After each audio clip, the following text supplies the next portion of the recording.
Is it working? Nope. It definitely didn't work. That didn't work at all. I put air in the bag.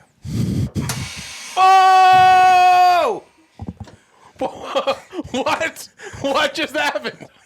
Dude, that was like magic. That was like the ultimate fake out. I'm like, yeah, Jimmy totally screwed this up. I didn't think this thing was working at all. What do you got in there, Jim? All right, boys, let's go.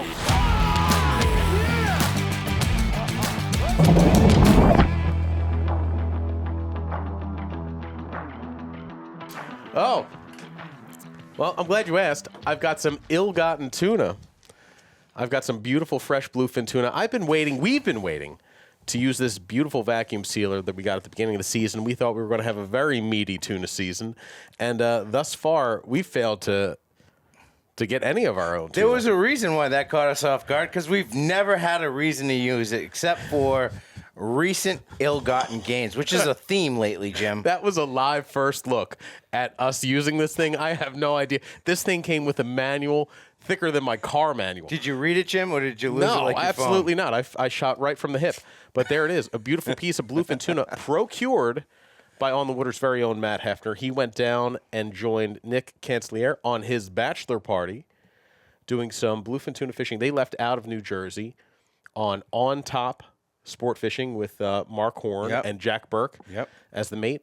So they had a long run, just like would have some long runs out of Cape Cod, but pretty much all of the tuna fishing is still in the same exact area when it comes to wreck bluefin tuna. The Offshore Report is presented by Sonar AI, the newest sonar upgrade from Simrad by Kongsberg. If you're looking for a serious edge on the water, Sonar AI by Simrad Kongsberg is a virtual sonar operator that identifies targets in real time and drops markers the moment it sees a fish, even when you're not watching the screen. Captain Chris Donato on Benchmark used it to mark an 850-pound blue marlin 1,400 feet away and track her all the way to the bite. Founder member pricing is available. Reach out to your Kongsberg rep or learn more at www.vm.com/sonar-AI. But even though this isn't a chunk of tuna that we caught ourselves, Cheech, we did actually get out there twice since the last Northeast Offshore Report. Yeah. You want to talk about those trips? Yeah, so we got invited on Marity Sport Fishing Charters. They assembled an all-star crew of anglers with everybody, with the exception of us, that tagged along. Rob Radloff was Captain Rob Radloff was on the trip. You got the second and third generation of D'Angelos.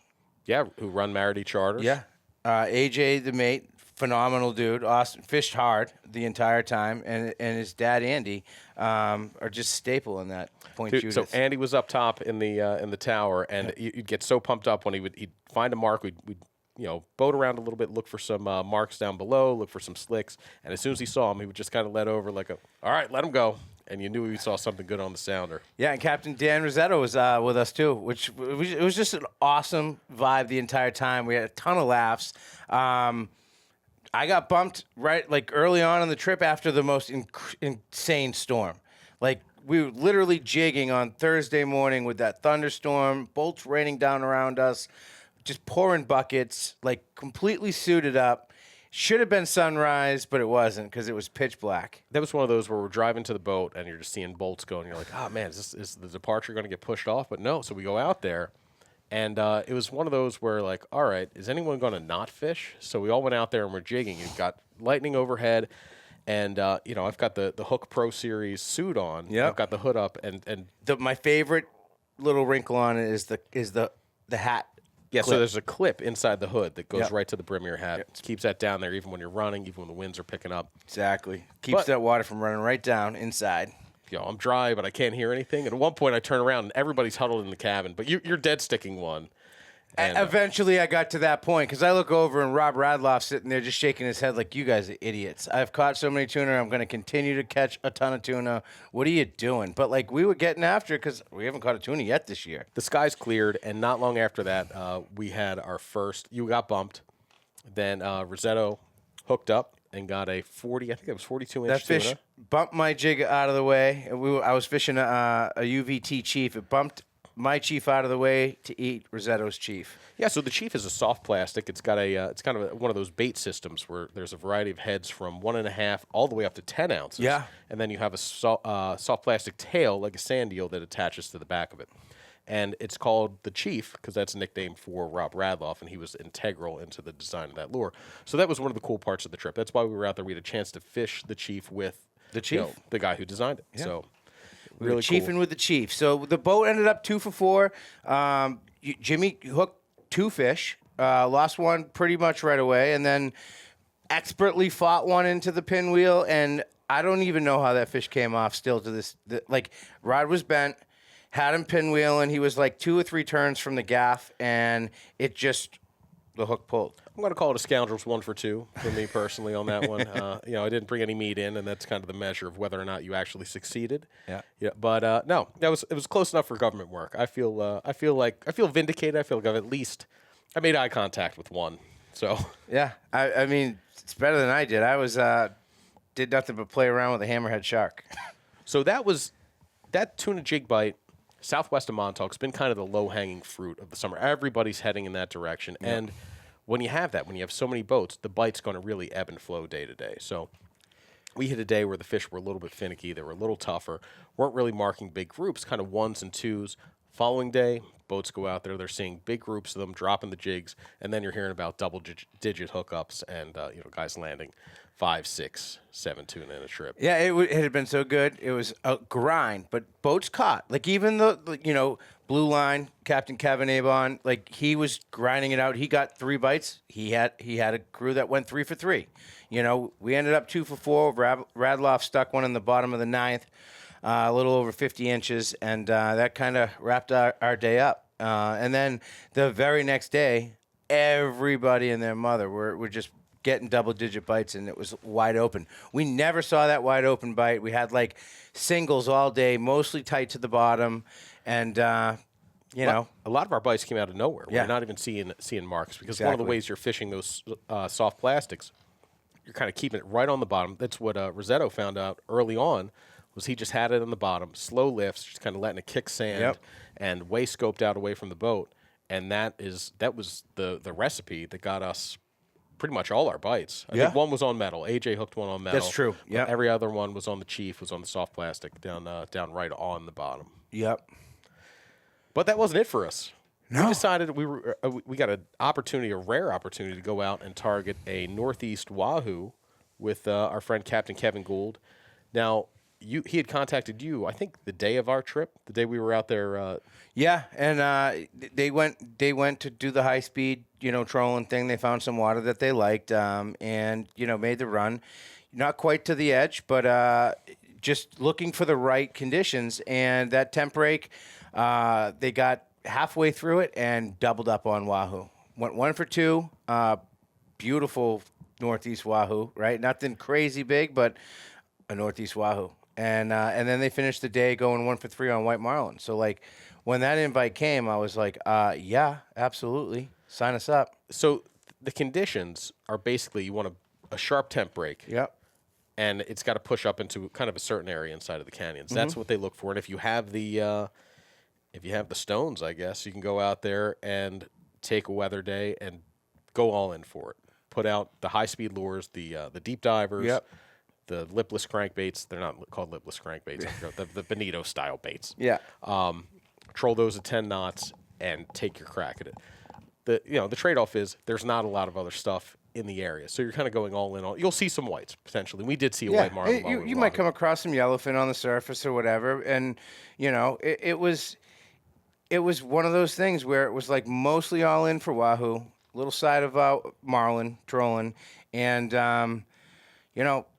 It's kind of an all or nothing type of thing, and they had it all the trip before, and we got it on the nothing side of it. But it wasn't a total fool's errand because one of his other buddies out there did have a knockdown, high speed trolling on one of the plugs, and then I don't know if it was the same guy or another friend of his saw one sky out, saw a Wahoo come clear out of the water.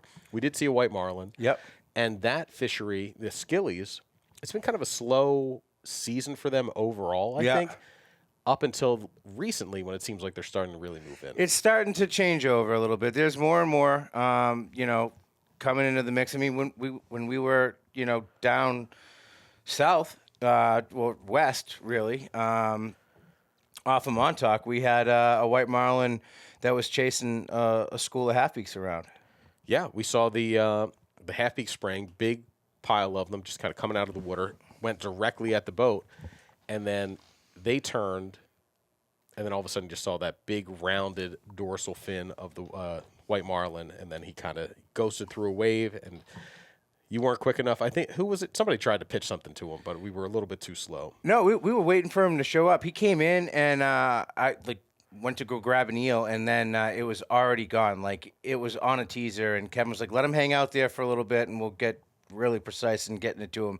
And then all of a sudden, it was like, where did it go? It was like there, and it wasn't. Didn't even have a chance to react. When the tuna move in and it's time to hit the grounds, you need power built for reliability. That's Honda Marine. The BF350 V8 delivers serious offshore performance with impressive fuel efficiency that helps you make the most of every weather window while saving at the fuel pump. Smooth, quiet, and built with legendary Honda reliability, it's made for those long, early morning runs that are a major part of the Northeast tuna game. And now until August 16th, get up to $2,000 in instant savings during Honda's Cruise into Summer event. Exclusions apply. Visit hondamarine.com/promotions to find a participating dealer near you. Honda Marine, chase the call. But we saw, on the second day out with Kevin Gould, we saw 2 white marlin. He'd been 1 for 3 just days before. So it sounds like we're seeing more and more of those fish move inside of the canyons. So, and I know that's very important to the people from the Skilly Project who are trying to tag the marlin and get more information about where these fish go when they're not here, maybe try to figure out why exactly they're here. It's kind of a unique fishery when it does happen. But as we saw last year, very slow year. This year, slow start. It's not an every year thing. You can't set your watch to that fishery, but maybe there's still some good hope for 2026. Yeah, and this week I also got invited and joined Canyon Runners member reports, which is for members, obviously. And, they bring us an awesome report every week. So I've been looking for an opportunity to give a shout out to that best post of the week. And this one comes from Gregory Toback. He said, short window, only allowed us to jump out last night, leaving New London, Connecticut at midnight. We grabbed Captain Robert Douglas of Rigid Fishing Charters, who had a last-minute cancellation. Rob has joined us for a trip last season to train us on deep drop techniques, so we were hoping for a refresher. We arrived in West Atlantis at 5 a.m., dropped in our spread. We worked the east wall and had solid action out of the gate, going 7 for 7 with nice size yellowfin in 800 feet of water. The action cooled for an hour while we tried to relocate the bait once again, and at 8 a.m., I turned the boat into a group of circling tuna chicks, and there it was. A wolf pack hit our spread in 1,100 feet, and 9 reels went off. 9. After losing 3 in the early mayhem, we focused on the remaining 6, landing all big eye from 61 to 65 inches. With our boxes and bags stuffed, we hit some pots on the way home, but never made it to the deep drop mission. Oh well, next time. Captain Rob is a stud and a wealth of knowledge. Insane trip. And you can see some of the photos from that trip. And without further ado, we're going to kick it to the Canyon Runner folks for an awesome report once again. Good afternoon on the water team. This is Captain and report. At top from boat map, extremely busy week this week. Lots of action, lots of coverage. We had plenty of boats out there. And overall, we had great fishing. And the key here is just going to be fishing for what's available. You can't fish for what's not there. And it's really what we call the tale of two oceans. So essentially from south of the Hudson Canyon, it's going to be marlins and mahis. North and east, you're going to have marlins, mahis, and tunas. As always, we'll start from the bottom. Work our way to working outside here, east of Oregon Inlet. We also had a Pirates Cove Billfish tournament. Excellent results of the Pirates Cove Billfish tournaments this year. You can see where a lot of those folks were fishing. So right now you got a lot of billfish, a lot of mahis all through here. Sails, whites, blues. Great fishing, incredible. Every once in a while the big eye tunas and yellowfins will rear their head. It just doesn't seem consistent fishing overall, though. So again, a lot of sharks in here, but bill fishing really, really good. Same thing, Norfolk, Washington, working our way up through the poor man's Baltimore, Wilmington. A lot of boats out here, and they were catching just random blue marlins and white marlins. A lot more blue marlins seen this year than in years past, so that's something interesting. It's official. Most of the bluefin tunas are really pushed out of the 20 fathom lines, and then an odd bite east of Cape May, particularly early in the morning. Working our way north and east, there were some yellowfin tunas caught out here later in the week. Some big Allisons and some big yellowfins. Working our way north and east here. Again, toms, a lot of mahi, a lot of marlin. And then getting into the Hudson, we started to see the big yellowfins really shine. So longfin, yellowfin, swordfish. Didn't see a lot of big eyes this week, but definitely enough there to get to make this an interesting place. So we look at the Hudson as a bullish area right now. 20 fathom shipping lanes, Coimbra, Virginia, Bacardi, all saw their shots on bluefins, and then the yellowfins started to migrate from that Bacardi bite, or excuse me, from the Coimbra bite into that Bacardi area. So that's something we want to just kind of pay attention to here long term. This is mostly a jig and bait bite, trolling out here to the east. We also have Hampton Invitational tournament this year, Hampton Shootout rather, Shinnecock. So we had a lot of coverage from Hudson all the way through Veach, and boy, it was pretty good action. Big yellowfins in the dip, big yellowfins in the tails, great yellowfin action, billfish action, white marlin, blue marlin, mahi, in the Atlantis, spectacular big eye bite later in the week here in the West Atlantis. Real big eyes came out of here, 260 pounds, was the biggest in the Hamptons Invitational or Shootout. Beautiful, beautiful fish. Had coverage here in the East Atlantis as well, and into Veach. So it started to taper out. Most importantly, had some boats coming back from Bermuda, and then working our way out to the east here. Hydro, Welker, Oceans, all had their shots on big yellowfins, white marlins, blue marlins. So really good fishing overall. If you're on the fence about going fishing, get out there. South in Nantucket right now, you got a great bite on giant bluefin tuna. Big ones, 100+ inches. With some in-network and out-of-network boats. Doing very well on the giant bluefins. Unfortunately, recreational bluefins just seem to be slack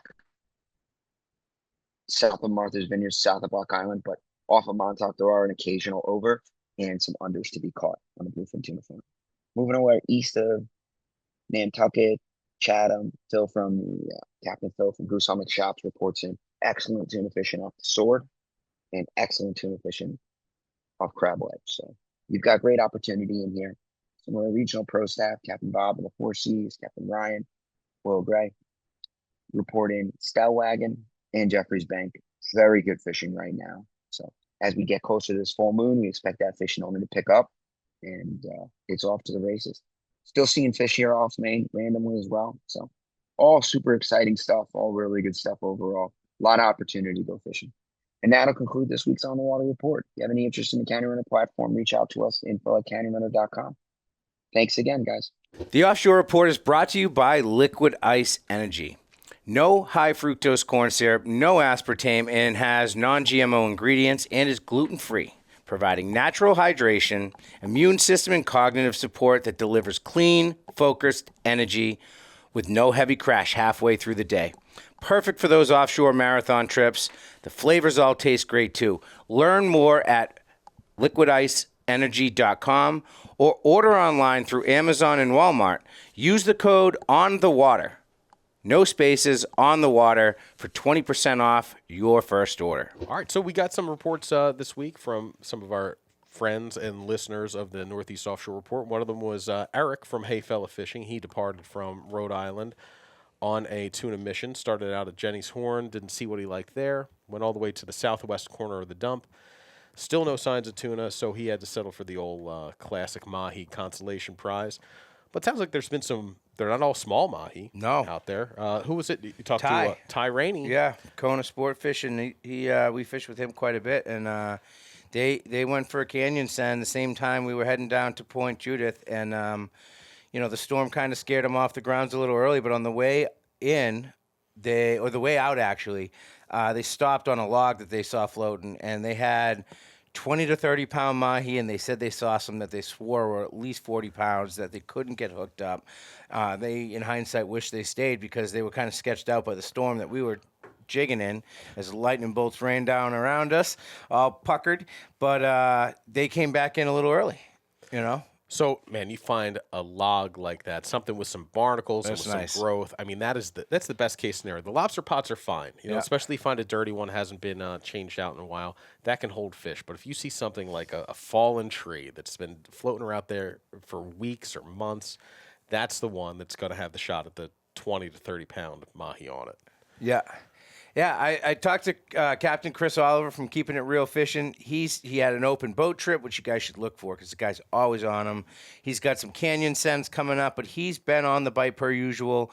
They've enjoyed lights out jig bites you need to work hard for bites, but in other cases, wide open, double-digit hooked fish, just beat downs. Same typical location, inshore, a little further offshore, out of that, south of Montauk area, there is a little bit of a better opportunity of a mixed bag with some yellowfin mixed in. But the inshore jig bite has been really good to Captain Chris, and I'm looking forward to see how he does in the upcoming canyon trips coming up. Talked to Cambo. He said out east of Chatham, it slowed down for what was a solid 2 to 3 weeks of just really good, mixed bag giant bite stuff. Bait bite, jig bite, it was all great. It kind of started to peter out a little bit. It's not as automatic and as many bites as it was a few weeks ago. He did, however, say that the Cape Cod Bay bite is starting to set up nicely. I've heard multiple people predict that this was going to kind of fall in line. And he said, this is the time of year you just find the longest spot to drift. Anywhere once you get to that 80-foot range that keeps you in that range, put a baits out, and wait. And you're going to get bit.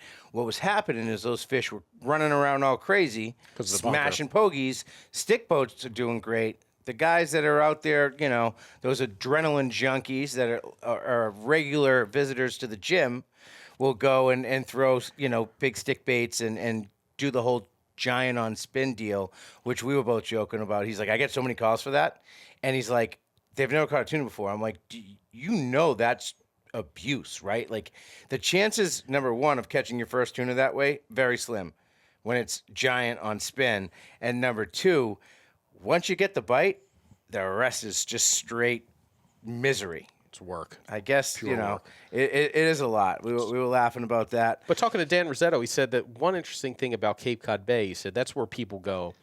I'm talking the very tip of the spear in terms of the spinning tackle. Yeah. He said they want to go there to try to solo a 100-inch fish. Yeah. So to do that without passing the rod, that's something you and I have to accept is probably just never going to happen for us. Unless that fish just goes and surrenders immediately after getting the hook in it. Yeah. But because of the relatively shallow water there, it's not like the Sword where that thing can just go to 300 feet. It's not like the Outer Banks where it can go to 1,000 feet.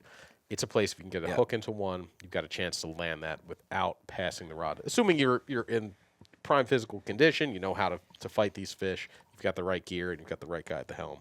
Yeah, and we also caught wind of a rumor of fish just south of Martha's Vineyard, which got me excited. Somebody coming back in from the canyons when we were on Thunder on Sunday, which is an absolute fishing machine.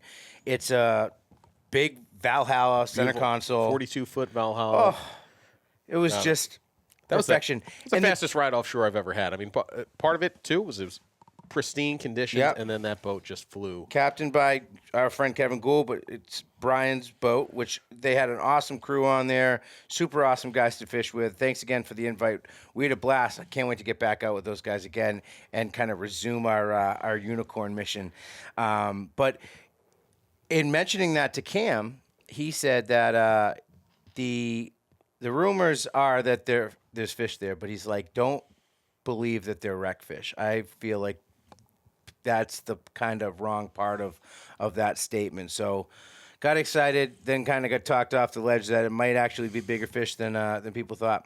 Also, out in the wind farms, there has been a little bit more sightings of white marlin. I mean, we weren't far when we saw ours on Thursday, and Charlie likes water.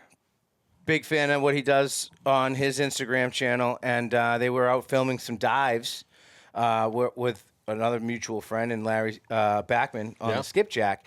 And as soon as the divers got to the base of the wind farm, the base to dive down and see what was swimming around it, between the divers diving down and the transom of the boat, here comes some halfbeaks, and Whitey comes flying by. And if it was like 5 minutes earlier, like that would have been some of the most insane underwater footage.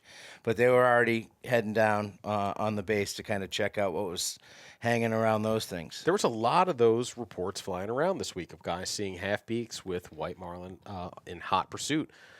That's a tough fish to present a live bait to because you have to be ready at all times. Yeah. I did not hear much about just guys seeing them finning and having a chance to toss a live bait. I thought that was going to be what we fell back on after the Wahoo bite never panned out. But like, it was, you could see for miles. It was the most pristine day you could possibly have, which I'm a firm believer that when it's that good, the fishing's going to suck. On the calm days, You got to kind of earn it a little bit, you know?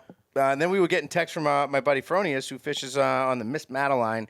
He went to Beach with the kids and his buddy Ralph. They got a mixed size of yellowfins, 40 to 50 pounds, with some real like smaller ones that were perfect for the kids to pull on. And his son Parker got a yellowfin. I'm sure they did some deep dropping. They also landed a white marlin. I didn't hear of anything on the sword side of things, but they were really happy with their trip. They filled the box with some yellowfin, and it was an all-in-all family affair out there, pulling on some fish and making some memories. And then last but not least, kind of kicking it up to, unless you have anything Stellwagen area. I have nothing for Stellwagen. The only thing I had to add for the sword is I heard there were more recreational-sized fish going in. Not small recreational-sized fish in the mid-60s. 70 to 70. Yeah, 2 and 15, 16th size. But if you're out there and you can fight your way through enough giants, you might just get a shot at a fish you can take home. Yeah, I'm hearing the bank has been kind of hot and cold. I haven't heard anything real particular to give people anybody that's fishing the bank, they don't need help. They go out there, they get their bait, they set their balloons out, and they wait, and they either get bit or they don't. I mean, it is what it is, right? But I talked to George at the tackle shop in Maine, Falmouth, Maine, to be exact. He said the bite in the Gulf of Maine has remained hot the past week. Still getting reports of smaller fish in the area, 60 to 70 inches. Still no fish landed on spinning gear of this size class that we have talked to. There are lots of jumbos around. Fish easily over 500 pounds and not the most ethical thing on spinning gear with the trophy quota being closed. The surface feeds have continued to be mainly pogie-centric. However, we are now seeing tons of mackerel and herring and striper blitzes, so imagine the tuna are also capitalizing on those as well. Lots of the tuna are mixed in with blitzing bass, which is making it tough to connect with them. Our water temps dropped almost 10 degrees in the last 4 days, but didn't slow things down this time. It's starting to feel like the fall. The feeds were strong even with this change in weather pattern. These next few weeks should keep things trending in the right direction. And he gave us a sick video that his buddy Ian filmed of some jumbos blitzing. There was a time when the stripers, big bass, were a nuisance bycatch here on the Cape. I remember back when we had a good June bite. Guys down along by the golf ball on the outer Cape would be casting into feeds, and they'd be disappointed when it was a 40-pound bass that ate their stick bait instead of the 150-pound bluefin that were mixed in and feeding together. Cheech, you've only been out there a couple times so far this year, but you especially, have covered some ground. You've put some miles under the hole this year. You've run your first trip with Ty all the way down to Montauk, back to Block, back to Montauk, running out of Rhode Island to Montauk, and then Sunday's mission, looking for the Wahoo and really covering ground on that big Valhalla. But, Cheech, that doesn't even hold a candle to what one Florida captain has been doing in hopes of raising money and awareness for pediatric cancer. Yeah, the Great Loop Challenge, which is sponsored by our mutual friends over at Honda Marine, is going on right now, and it's a 7,300-mile route in just about 3 weeks. Extreme endurance and tests for their BF350, outboard engine platforms. But like what this guy's going to accomplish, 7,300 miles in a 30-foot center console. It's powered by twin BF350s, and his goal is to raise $1 million for pediatric cancer research. We're going to drop a link where if you guys feel obliged to help the cause, you can donate through the link in the description here. It's just... Yeah, or you can follow where Captain Red is right now. So he basically started out of Florida. Yep. He's going up the East Coast. He passed through our neck of the woods last week. I think he went last Tuesday he went through the Cape Cod Canal, ended up in Portland, Maine, and from there I know he's spending some time in PEI. He's hitting all the tuna hotspots. I'm sure he's seen some bluefin along the way. And then this loop cuts inland and goes like into the Great Lakes and down. Is it the Mississippi River? But it's throughout the connecting river systems from the Great Lakes all the way back out the Mississippi, I believe. Right? Crazy. That's a tremendous haul. I feel like I've been living that in pursuit of my first tuna. That's basically the reality of your tuna season. We're covering all these. If I had known it was going to be like this, I would have done some fundraising myself. Go fund my first tuna, and I'll donate the proceeds to charity of my choosing. But it's been one of those kind of we're on a downslide, but we're having a lot of fun chasing it. Oh, as always, man. And you know what? Who knows what the next week will bring? The weather's looking good. The water's looking good. It's we said this every week. Maybe those tuna will slide a little bit further east, and we'll be a little closer to home. We can go there and catch them on an on the water boat. Yeah. Well, Cheech, until next week, we got that. We have a couple more tuna steaks that Matt caught to vacuum seal here, and we'll see you next Wednesday.